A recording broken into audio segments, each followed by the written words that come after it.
আসসালামু আলাইকুম বন্ধুরা। আমরা বেশ কয়েক মাস আগেই বলতে পারেন ১ বছরের কাছাকাছি হয়েছে আমরা দেশের বাইরে এখন আছি, ইউরোপের দেশ লিথুনিয়াতে। এখানে আসার পর আপনারা অনেকেই আমাকে প্রশ্ন করেছেন, জানতে চেয়েছেন, অনেকে ফ্রেন্ডরা ছিলেন এবং ফ্রেন্ডস অফ ফ্রেন্ডরা ছিলেন এবং অনেক ভিউয়াররাও আমাদেরকে মেইল করেছে, ইনবক্স করেছে, জানতে চেয়েছে যে ভাইয়া কীভাবে ইউরোপে আসা যায়, কীভাবে এই করে সেটেল হওয়া যায়, কীভাবে সহজে কম পয়সার মধ্যে এখানে আসা সম্ভব। এই বিষয়গুলো নিয়ে অনেকেই জানতে চেয়েছেন। বিদেশে আসার বিষয়টা নিয়ে অনেকে যখন আমাদেরকে জিজ্ঞেস করেন, তো প্রথমেই যে আমি কথাটা বলি সবাইকে, সেটা হচ্ছে যে আপনি কেন বিদেশে আসতে চান বা বিদেশে আসাটা আপনার জন্য জরুরি কেন। তো অনেকে যে উত্তরটা আমাকে দেন যে ভাইয়া আমাকে ইউরোপ, আমেরিকা, কানাডা বা অস্ট্রেলিয়া যে কোনো একটা দেশে আমাকে যেতেই হবে, এটা আমার ড্রিম কান্ট্রি বা একটা ড্রিম, আমাকে ইউরোপে যেতে হবে এবং সেখানে সেটেল হতে হবে। শুধুমাত্র এই অন্ধবিশ্বাসের কারণে ইউরোপে আসা বা আমেরিকা বলুন, অস্ট্রেলিয়া বলুন, কানাডা বলুন, শুধুমাত্র এই বিশ্বাস নিয়ে আসাটা উচিত হবে না। এর পিছনে বেশ কিছু ফ্যাক্টর আপনাকে কনসিডার করতে হবে। অনেকেই আমাকে এটাও বলেন যে ভাইয়া আমি আসলে ডিসিশন নিতে পারছি না, আমার কি বিদেশে আসা উচিত নাকি বাংলাদেশেই থাকা উচিত, বা যদি বাংলাদেশে থাকি কতদিন থাকবো, আর বিদেশে যদি আসতেই চাই কবে আসাটা আমাদের জন্য বেটার হবে। তো এই জন্য আমরা বেশ কিছু পয়েন্ট নিয়ে আমরা আলোচনা করব, বেশ কিছু ফ্যাক্টর কথা বলবো। আশা করি এই ফ্যাক্টরগুলো যদি আপনি কনসিডার করেন তাহলে আশা করি আপনি একটি ডিসিশন নিতে পারবেন। প্রতিটি পয়েন্টকে আমরা এক পয়েন্ট হিসাবে ধরব। যেমন প্রথম পয়েন্ট আমি ধরব, সেটি হচ্ছে আর্থিক সচ্ছলতা। আপনার কি আর্থিক সচ্ছলতা রয়েছে কিনা নিজেকে প্রশ্ন করুন। ইউরোপে আসার জন্য হোক বা কানাডাতে, অস্ট্রেলিয়াতে বা আমেরিকাতে যেই ভিসাতেই আপনি যান না কেন, সেটা হতে পারে এক্সপ্রেস এন্ট্রি, হতে পারে আপনি স্টুডেন্ট ভিসা এসেছেন, বা হতে পারে আপনি ওয়ার্ক পারমিট নিয়ে এসেছেন, অর্থাৎ যেই ভিসাতেই হোক আপনি আসতে যাচ্ছেন, তো সেই আসার জন্য আপনার কাছে কি পর্যাপ্ত টাকা পয়সা রয়েছে কিনা। এখন প্রশ্ন আসতে পারে ভাইয়া ইউরোপে আসতে কত টাকা লাগবে। ডিপেন্ড করে যে আপনি আসলে কোন ক্যাটাগরির ভিসাতে আসতে চাচ্ছেন, সেটা কি ওয়ার্ক পারমিট নাকি আপনি স্টুডেন্ট ভিসাতে আসতে চাচ্ছেন অথবা ফ্যামিলি ভিসার মাধ্যমে আসতে চাচ্ছেন, কোনটা, সেটার উপর ডিপেন্ড করে আপনার ফাইন্যান্সিয়াল ব্যাপারটা ম্যাটার করবে। ঠিক একইভাবে সেটা কিন্তু কানাডা, অস্ট্রেলিয়া বা আমেরিকার ক্ষেত্রেও প্রযোজ্য। আশা করি আমি বোঝাতে পেরেছি। তো তারপরও এখানে কিন্তু মোটামুটি ভালোই বাজেট লাগবে। ধরুন আমি একটু উদাহরণ দিয়ে বলি, যদি আপনি স্টুডেন্ট ভিসায় লিথুনিয়াতে বা ইউরোপের যে কোনো একটি জায়গায় আসতে চান, আপনাকে কমপক্ষে 12 লক্ষ টাকা থেকে 14 লক্ষ টাকা পর্যন্ত আপনার বাজেট থাকতে হবে। হ্যাঁ ভাইয়া, আমি কোনো না কোনোভাবে ম্যানেজ করতে পারবো, আমার আত্মীয় স্বজন রয়েছে, ধার কর্য করে আসতে পারবো, তাহলে অবশ্যই আপনার এই সিদ্ধান্তটাকে আবার চিন্তা করা উচিত। কারণ ধার কর্য করে যে আপনি আসবেন, কারণ এখানে অর্থাৎ ইউরোপের দেশ বলুন বা আমেরিকা বলুন, অস্ট্রেলিয়া বলুন, প্রথম 4-5 মাস কিন্তু, বা বলতে পারেন প্রথম 6 মাস কিন্তু আপনার স্ট্রাগলিং পিরিয়ড। এখানে আপনাকে অনেক কষ্ট করতে হবে, কারণ আগের মতো না যে ইউরোপে আসলাম এখানে অনেক টাকা পয়সা রয়েছে, আমেরিকাতে গেলাম আমি প্রথম দিন থেকে আমি ইনকাম করতে পারবো, ব্যাপারটা কিন্তু একদমই তা না। এখানে কিন্তু আপনাকে স্ট্রাগল করতে হবে, আপনার প্রচুর টাকা পয়সা খরচ হবে এবং বিভিন্ন চ্যালেঞ্জ আপনাকে সম্মুখীন হতে হবে। তো 6 মাস আপনাকে ধরে নিতে হবে আপনি যে ধারকর্য করে আসছেন, কিন্তু সেটা আপনি দিতে পারবেন কিনা এবং দিলে কতটুকুর মধ্যে দিতে পারছেন, এই বিষয়টাকে কিন্তু আপনাকে কনসিডারে আনতে হবে। এখন আমি যদি এই পয়েন্টটাকে ধরি যে আপনার আর্থিক সামর্থ্য আছে, তাহলে পয়েন্ট আপনি 1 পেয়ে গেলেন। আর যদি আর্থিক সামর্থ্য নেই, ধারকর্য করবেন, সেক্ষেত্রে পয়েন্ট 0। দ্বিতীয় পয়েন্ট, পারিবারিক সাপোর্ট। বিদেশে আসলে আপনি কোনো ধরনের পারিবারিক সাপোর্ট পাবেন না। এখানে কিন্তু হয়তো বা আপনি পরিচিত মানুষজন, এরিয়ার মানুষজন, নিজের জেলার মানুষজন, অথবা পাশাপাশি অন্য আপনি পরিবার পেয়ে যাবেন, কোনো ভাই পেয়ে যাবেন কথা বলার জন্য, কিন্তু তারা কিন্তু আপনাকে পরিবার যেভাবে সাপোর্ট দিবে সেভাবে কিন্তু সাপোর্ট দিবে না। তো এক্ষেত্রে বাংলাদেশে যদি আপনি থাকেন, পারিবারিক একটি বন্ধনের মধ্যে থাকবেন এবং সাপোর্ট পাবেন, তাহলে এখানে কিন্তু পয়েন্ট 1 আপনি পেয়ে যাচ্ছেন যদি বাংলাদেশে থাকেন।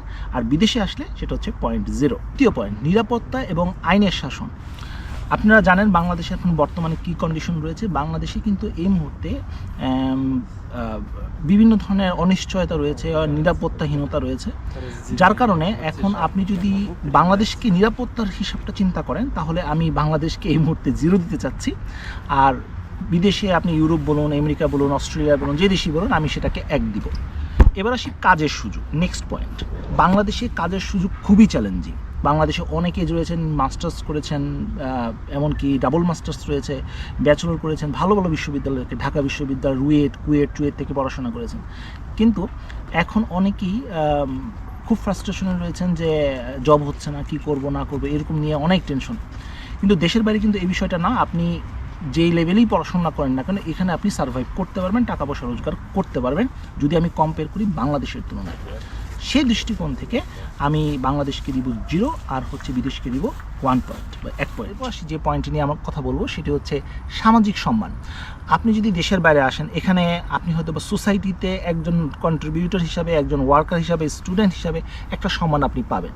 কিন্তু আপনি যদি আপনার নিজের এরিয়াতে থাকেন, নিজের জেলাতে থাকেন, নিজের শহরে থাকেন, সেখানে কিন্তু আপনাকে অনেকেই চিনেন এবং আপনাকে পারিবারিকভাবে হোক, ব্যক্তিগতভাবে হোক, একটি বন্ধুত্ব পরিবেশের মধ্যে থাকবেন এবং পরিবারের বন্ধনের মধ্যে থাকবেন, এখানে কিন্তু আপনি সম্মান পাবেন। এখন আপনার ক্ষেত্রে যদি ব্যাপারটা ভিন্ন হয়ে থাকে সেটা অন্য কথা, কিন্তু ইউজুয়ালি আমি বলছি বাংলাদেশের ক্ষেত্রে একজন মানুষ নিজের আওতার বা গণ্ডির মধ্যে থাকলে তাকে আমরা তিনি কিন্তু একটি সামাজিক মর্যাদা সে পান। কারণ বাসা থেকে বের হলেও কিন্তু একটা মানুষের সাথে দেখা হয়, কেমন আছেন না আছেন, এই ধরনের প্রশ্ন কিন্তু আমরা অনেকেই করি। বাজার সদাই যাই করতে যান না কেন তখনও কিন্তু আমরা অনেকের সাথে দেখা করি এবং তারাও কিন্তু বলে যে কী অবস্থা। এই যে সামাজিক বন্ধন বিদেশে কিন্তু আপনি এটা পাবেন না। আর সবাই ব্যস্ত, এখানে ফ্রাইডে বলুন, জুমার দিন বলুন, বলতে কোনো কিছু নাই। স্যাটারডে সানডে মানুষ বন্ধ থাকে, সেই বন্ধের কিন্তু মানুষ আরও অতিরিক্ত কাজ করার চেষ্টা করে, কারণ এই বন্ধের দিনগুলোতে যদি বেশি কাজ করা যায়, টাকাও বেশি রোজগার করা যায়। সবাই কিন্তু টাকার জন্য এখানে ছুটছে। সামাজিক সম্মান এখানে ওই পার্সন হিসাবে যতটুকু পরিচয় দেখা হলো রাস্তায় অতটুকুই, এর বাইরে কিন্তু আপনি ওইভাবে কিন্তু সামাজিক সম্মান এখানে পাবেন না। আর আপনি কিন্তু এখানে ইমিগ্রেন্ট হিসাবে আসছেন, তাই এখানে কিন্তু আপনার বেশ কিছু চ্যালেঞ্জও সম্মুখীন হতে হবে। তাই এক্ষেত্রে বাংলাদেশকে আমি দিব 1 পয়েন্ট আর বিদেশকে দিব আমি 0 পয়েন্ট। এরপরে হচ্ছে লাইফস্টাইল বা পরিবেশ। এটা তো অবশ্যই আপনি বাংলাদেশে থাকলে আপনি অনেক প্রবলেমের মধ্যে ফেস করবেন, কিন্তু দেশের বাইরে লাইফস্টাইলটা অবশ্যই স্ট্যান্ডার্ড একটা লাইফস্টাইল হবে। আপনি যদি পরিবার নিয়ে আসেন, আপনার ছেলে মেয়ে, আপনার নেক্সট জেনারেশন এখানে একটি ভালো পরিবেশ পাচ্ছে, ভালো শিক্ষা পাচ্ছে, ভালো উচ্চ শিক্ষার সুযোগ রয়েছে, একটি ভালো স্ট্যান্ডার্ড লাইফ আপনি লিড করতে পারছেন। পাশাপাশি বাংলাদেশে যে খাবারগুলো রয়েছে সেই খাবারে কিন্তু প্রচণ্ড ভেজাল, যার কারণে প্রতিক্ষণেই আমরা দেখতে পাই বাংলাদেশের মানুষগুলো বাংলাদেশের মানুষ আমরা অসুস্থ হয়ে যাই। যে কোনো একটি পাবলিক হসপিটালে গেলেই আপনারা বুঝতে পারবেন যে মানুষ কী ধরনের কীভাবে অসুস্থ হচ্ছে দিনের পর দিন। কিন্তু দেশের বাইরে কিন্তু এই বিষয়টি নিয়ে আপনি যদি ইউরোপে আসেন বা আমেরিকাতে যান বা অস্ট্রেলিয়াতে যান, সেখানে কিন্তু অ্যাটলিস্ট আপনার কাছে টাকা খরচ হচ্ছে, কিন্তু আপনার জীবনের নিরাপত্তা, পাশাপাশি আপনার স্বাস্থ্যের নিরাপত্তা, এগুলো কিন্তু আপনি পাচ্ছেন, যেটা কিন্তু বাংলাদেশে পাচ্ছে না। তাই লাইফ স্ট্যান্ডার্ডের গত দিক থেকে বাংলাদেশকে আমি দিব 0 এবং বিদেশকে দিব আমি 1 পয়েন্ট। এরপরে বলবো ভাষা এবং সংস্কৃতি। বাংলাদেশ তো বুঝতেই পারছেন আপনার নিজের দেশ, নিজের সংস্কৃতি, নিজের সব কিছু। তাই ঈদও আপনি যদি ঈদ পালন করতে যান, সবাই একসাথে পালন করি, এটা কিন্তু একটা অন্যরকম মজা। বাচ্চাদের জন্য হোক, বড়দের জন্য হোক, এটা আমাদের জন্য একটি অনেক বড় পাওনা। সেটা ঈদ হোক, পুজো হোক, আমাদের এই ধরনের উৎসবগুলো আমরা কিন্তু সবাই খুব এনজয় করি। বিদেশে কিন্তু ব্যাপারটা একদমই তা না। বিদেশে ঈদের দিনও আপনার কাছে ঈদের দিন মনে হবে না, কারণ এমন হতে পারে ঈদের দিন আপনার পরীক্ষা থাকতে পারে, ঈদের দিন আপনার কাজ থাকতে পারে, ওই ঈদের দিনের জামাতের নামাজ পড়ার যে সময়টুকু এটাও আপনি নাও পেতে পারেন। কারো বাসায় যাওয়া, ঘুরতে যাওয়া, এটাও নাও হতে পারে। হ্যাঁ, আপনি সোশ্যাল মিডিয়াতে অনেক কিছুই দেখবেন যে সবাই ঈদের জামাত পড়ছে, বাসায় হরেক রকম রান্না, কিন্তু সেটা কয়জন মানুষের ভাগ্যে জোটে? ম্যাক্সিমাম মানুষকে সেটা রিপ্রেজেন্ট করে? নিশ্চয়ই না। ম্যাক্সিমাম মানুষের অবস্থা কিন্তু সবাই খেটে খাওয়া মানুষ, সবাই কষ্ট করছে এবং ঈদের দিনেও ঈদ করার সুযোগটা কিন্তু পায় না। তাই এক্ষেত্রে আমি বলবো বাংলাদেশকে 1 এবং বিদেশকে আমি 0 দিব। এবার আসি শিক্ষা এবং চিকিৎসা ব্যবস্থা। নিশ্চয়ই আপনি বুঝতে পারছেন কাকে আমি 0 দেবো আর কাকে 1 দিব। বাংলাদেশের একটা টপ র্যাঙ্কিং বিশ্ববিদ্যালয়, ঢাকা বিশ্ববিদ্যালয়ের কথাই ধরুন বা বুয়েটের কথাই বলুন, তাদের র্যাঙ্কিংয়ের অবস্থাটা কী? বিদেশে একটা ছোট্ট দেশ, যেমন আমি যে দেশটিতে থাকি লিথুনিয়া, এটার যে অন্যতম সেরা ইউনিভার্সিটি হচ্ছে ভিলনিয়াস ইউনিভার্সিটি।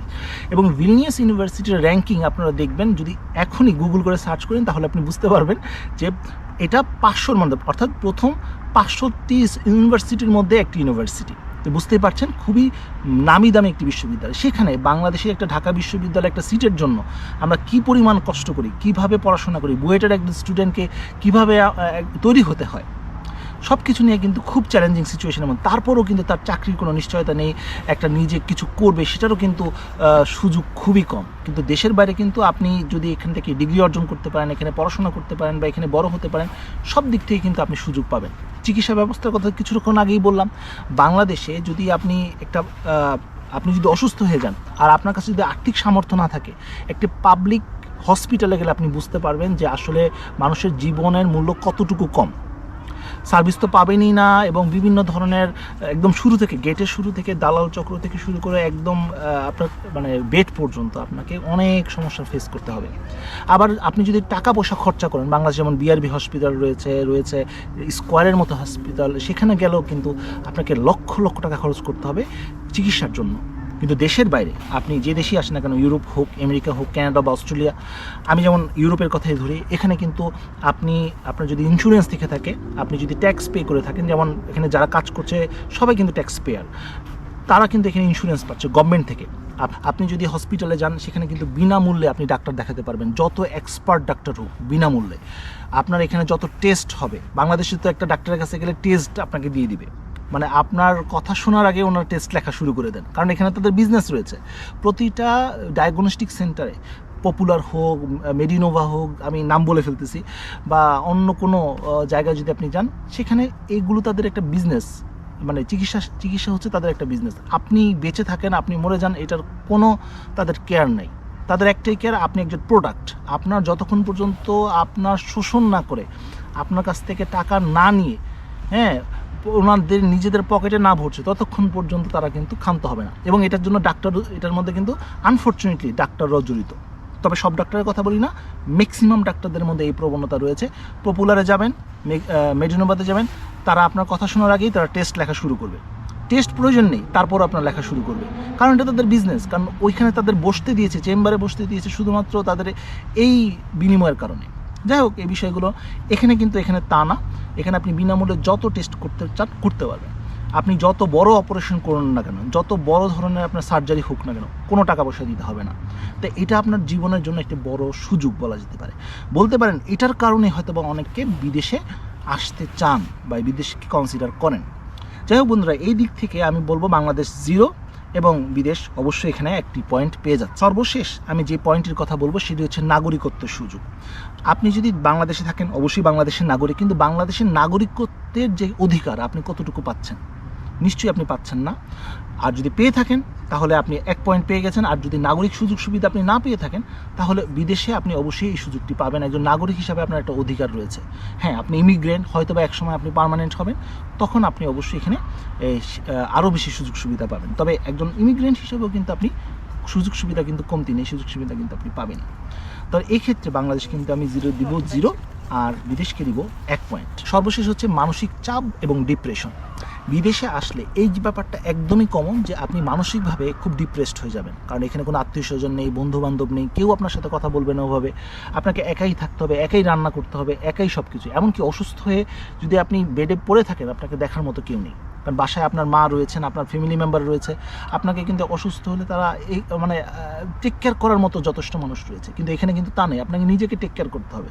আপনি যদি বেডে অসুস্থ হয়ে পড়ে থাকেন, আপনাকে দেখার মতো কেউ নেই। তো এদিক থেকে আমি বলবো বাংলাদেশকে 1, আমি বিদেশকে দিব 0।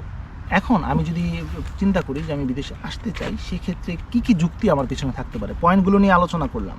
পয়েন্টের হিসাবে বাংলাদেশও এবং বিদেশের মধ্যে পয়েন্টগত দিক থেকে তেমন কোনো মানে পার্থক্য নেই, মানে অলমোস্ট কাছাকাছি। বিদেশ একটু বেশি পয়েন্ট পাচ্ছে, বাংলাদেশ একটু কম পাচ্ছে। তবে ওই যেটা বললাম, যে আপনি মূলত 3টা জিনিসকে কনসিডার করবেন এতগুলো পয়েন্টের মধ্যে: ফাইন্যান্সিয়াল দিক, এডুকেশন, চিকিৎসা এবং সেটেলমেন্ট। এগুলো নিয়ে চিন্তা করবেন, তাহলে আপনি সিদ্ধান্তটা খুব দ্রুত নিতে পারবেন। আর যদি এমন হয়ে থাকে আপনার পরিবারে আপনি সব দায়িত্ব রয়েছেন এবং সব কিছু ম্যানেজ করছেন, বাবা মার দায়িত্বটা আপনার কাঁধে রয়েছে, সেক্ষেত্রে কিন্তু আপনাকে অবশ্যই কিছু স্যাক্রিফাইস করতে হবে। কারণ আমরা যদি আমাদের বাবা মাকে যদি এতটুকু সম্মান বা সেবা যত্ন না করতে পারি, তাহলে কিন্তু এটা আমাদের উপরে এক সময় আসবে। কারণ আমরাও একদিন বাবা মা হব, আমাদের সন্তানও হয়তো বা আমাদের সাথে এমন করতে পারে। তো এই ব্যাপারটাও কিন্তু আমাদেরকে মনে রাখতে হবে, বাবা মার সেবা যত্ন। হ্যাঁ, অনেকে এখন এখানে একটা কথা রয়েছে যে আমরা যারা দেশের বাইরে আছি, আপনি আমাকে প্রশ্ন করতে পারেন, আবার আপনার বাবা মা কি এখানে রয়েছে? না, নেই। আমরা নির্দিষ্ট একটা সময়ের পর আমরা সবাই চেষ্টা করছি, যেমন আমি ব্যক্তিগতভাবে চিন্তা করছি যে আমার বাবা মাকে অবশ্যই আমি দেশের বাইরে নিয়ে আসবো ইনশাআল্লাহ, এবং এই দেশে তাদেরকে আমি রাখার চেষ্টা করবো আমি যেখানে থাকি, এবং আমার যতটুকু সামর্থ্য রয়েছে বা আমার যতটুকু শক্তি রয়েছে তাদেরকে আমি সেবা যত্ন করার চেষ্টা করবো ইনশাআল্লাহ। এটা হচ্ছে আমার নিয়ত বলতে পারেন। তো যার এই সুযোগটা থাকবে না, ধরুন আপনি সাউদিতে চলে গেলেন অথবা অন্য কোনো দেশে চলে গেলেন, মালয়েশিয়া অন্য কোনো দেশে চলে গেলেন যেখানে বাবা মাকে নেওয়ার সুযোগটা নেই, আপনার বাবা মা বাংলাদেশি রয়েছে, আপনার জন্য তারা স্যাক্রিফাইস করেছে, আপনি আপনার বাবা মার জন্য স্যাক্রিফাইস করছেন? নিজেকে প্রশ্ন করুন। যদি এমন জায়গা হয়ে থাকে তাহলে আবারও এই পয়েন্টগুলো কনসিডার করুন। তো বন্ধুরা, এই ছিল আজকের মতো ভিডিও। আজকে বেশ কিছু কথা বললাম, অপ্রাসঙ্গিক মাঝে মাঝে কিছু কথা বলে ফেলেছি, এই জন্য আমি আন্তরিকভাবে দুঃখিত। তবে আমি আমার মনের কথাগুলো আপনাদের সাথে শেয়ার করলাম। আশা করি এই পয়েন্টগুলো বিচার করে আপনারা নিশ্চয়ই এখন একটি সিদ্ধান্ত নিতে পারবেন বিদেশে আসা উচিত নাকি উচিত না। তো বন্ধুরা, আজ এই পর্যন্ত, সবাই ভালো থাকুন, সুস্থ থাকুন। সে পর্যন্ত আল্লাহ হাফিজ।